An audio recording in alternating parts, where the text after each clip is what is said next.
మద్యం తాగి, మద్యం అంటే మా కళ్ళు కానీ సారా కానీ బీరు బ్రాండ్ ఏది కూడా తాగి ఆటో నడపొద్దు. ఒకవేళ అట్లా తాగి నడిపితే మాత్రం కేసు అయితే మీ ఆటో సీజ్ అవుతుంది. బండికి నంబర్ ప్లేట్ ఖచ్చితంగా ఉండాలి, లైసెన్స్ ఉండాలి, ఇన్సూరెన్స్ ఉండాలి.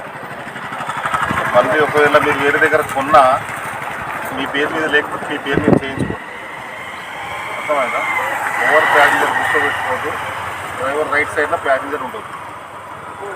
మీ కావాలని నాకు లెక్కించుకుని ఏదైనా ప్రమాదం జరిగిందంటే మీ ఫ్యామిలీకి కానీ ఎదుటి ఫ్యామిలీకి కానీ ఇబ్బంది అవుతుంది. మనం ఉంటేనే మన ఫ్యామిలీ మంచిగా ఉంటుంది. మా ఆటో సేఫ్ అని ఎందుకు పెట్టుకుంటారు? నువ్వు మంచిగా ఉన్నావనే. నువ్వు మంచిగా ఉంటే నీ భార్య పిల్లలు మంచిగా ఉంటారు. అర్థమైందా? మంచిగా ఉందాం, అందరం మంచిగా చేసుకోవాలి. ఎవరికి డబ్బులు ఇవ్వద్దు, ఎవరితో గొడవలు పడద్దు. మంచిగా ఉండండి. ఏదైనా పని ఉంటే రండి.